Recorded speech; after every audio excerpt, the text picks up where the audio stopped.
Hi everyone, welcome to another video of Brown Struggle in Canada. And if you're not subscribed to the channel, we make travel and lifestyle videos and pretty much videos about anything and everything in Canada. Recently we've been to Banff and we will be sharing how much we spent in Banff as a couple on everything. And you would definitely want to stay tuned for that because Banff can be a tricky place in terms of budget.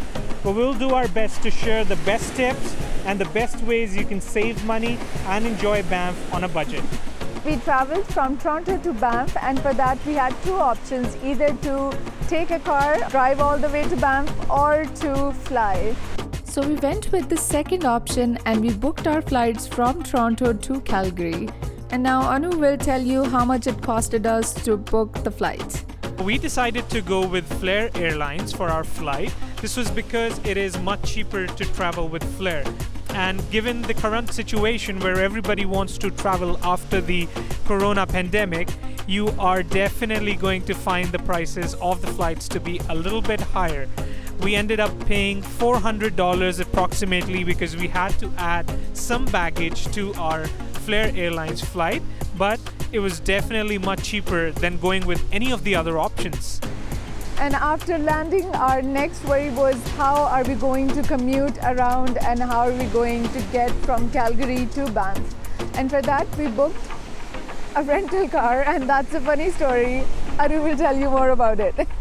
So it just so happens that we were booking for Banff 1.5 to 2 months in advance. But as we were looking at the rental car options, they were extremely expensive. No matter whether you go with a compact or an SUV, it was going to end up costing you a minimum of $3,000, including insurance, if you're looking for a car for your own selection. That's where an idea hit my head. So I decided to go ahead and book a U-Haul pickup truck for this vacation. Now this ended up saving us approximately $2,000, and if you're not going around that much, it might even save you much more. For this option to work, you do need to consider that you need to be staying there for a minimum of 6 to 7 days, as then the U-Haul comes under an extended mileage category, with which you get additional discounts on miles traveled. You're allowed 1,000 kilometers with that rental, and that ends up being more than enough to travel around Banff very easily during that week. So with deposit and everything, it ended up costing us a total of $569. If you're only covering 1,000 kilometers, you should roughly estimate about $360 for the fuel.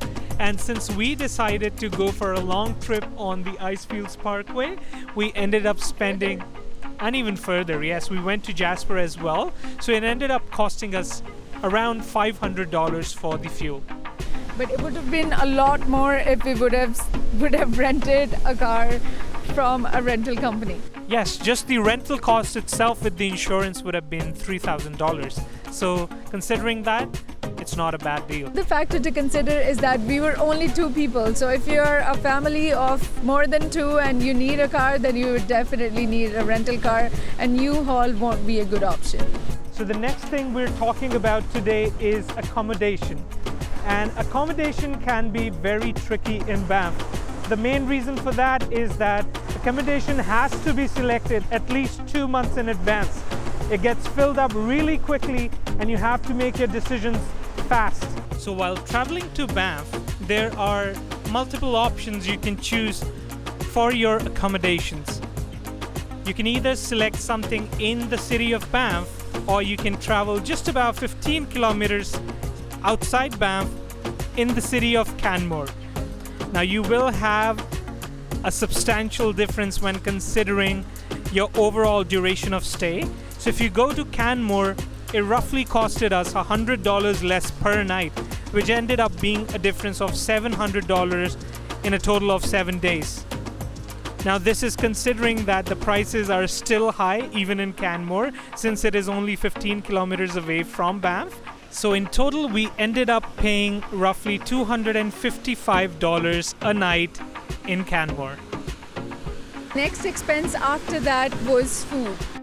So for food, the first thing that we did, we went to a grocery store and we grabbed some quick to go items like tea bags, instant coffee, and some fruits, and also some muffins and cookies. And we asked the hotel staff to give us a microwave and a kettle so we can make some tea or coffee in the morning and grab a muffin or something which is quick to go with us. That did not work quite well for us because we ended up still buying breakfast. But we did not go to any fancy places. We were mostly going to Tim Hortons or A&W for the breakfast. Even for lunch and dinner, we did not spend as much. It was roughly $35 to $40 for lunch, and then roughly same for the dinner. We did not plan to visit the local food places in our itinerary, but you can definitely do that if you also want to experience that side of Banff. We were mainly there to see all the attractions and hikes and the sceneries. So on the third day, we started craving some Indian food, and we are guilty of that. And we pretty much had our dinners from the local Indian restaurants in Canmore for the next 3 days. So it ended up costing us $90. Next expense to consider was all the activities that you can do in Banff National Park. Some of the most famous activities at Banff National Park are the Banff Gondola, the Columbia Icefields Adventure, the Columbia Icefields Skywalk, Lake Minnewanka Cruise, as well as the Upper Hot Springs. Now, as we considered the canoeing at Lake Louise to be very expensive, so we did not consider doing that. Instead, we ended up getting a bundle for the mentioned activities. So we ended up going with the Pursuit bundle, which costed at $180 per person, and it gave us access to the Lake Minnewanka Cruise, the Banff Gondola, the Columbia Icefields Adventure, and the Columbia Icefields Skywalk. Apart from that, we also chose to do the Upper Banff Hot Springs, which was only $9 per person. So that was really a bargain for what we got. So another expense to consider in Banff is the Banff National Park Pass. Even if you are staying in Banff, you are required to purchase this pass. It was $10 per person. So it ended up costing us $30 per day, and a few moments later, for 6 days it was $120. So now it's time to talk about the other expenses that we incurred in Banff. Now, it is possible that you may not incur any of these expenses, but there might be something to learn here from our mistakes. First of all, we did not consider the weather in Banff. When we went to Banff, it was supposed to rain 3 to 4 days out of the 6 days, and we did not consider keeping anything for the rain with us. So we ended up buying our raincoats from Banff, which costed us another $20 to $30. On top of that, we did not consider the hikes to be very intensive, as we are used to hiking in Ontario.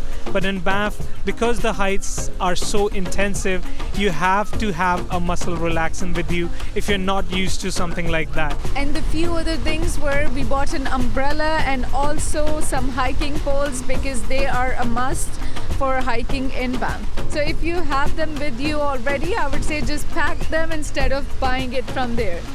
Also, just make sure that you're not exceeding your baggage weight limit, which is another problem if you're trying to take the stuff you bought back with you. And another expense that I just remembered was the Uber that we got from the airport to the rental car's location, and also when we came back from Banff and we dropped off our rental car to U-Haul and took another Uber. So that altogether was approximately $50 for both trips. After coming back from Banff, we have been discussing the things that we would do differently if we go there again, and one of the things that we are definitely going to consider next time is renting an RV. So we did not consider it when we were booking our accommodation. That might have worked out to be a little cheaper because you can rent an RV under $150. Also, the camping grounds are not that expensive. They are approximately $20 to $40. So that is something we will consider next time. Apart from that, we might even consider visiting during August in the next one.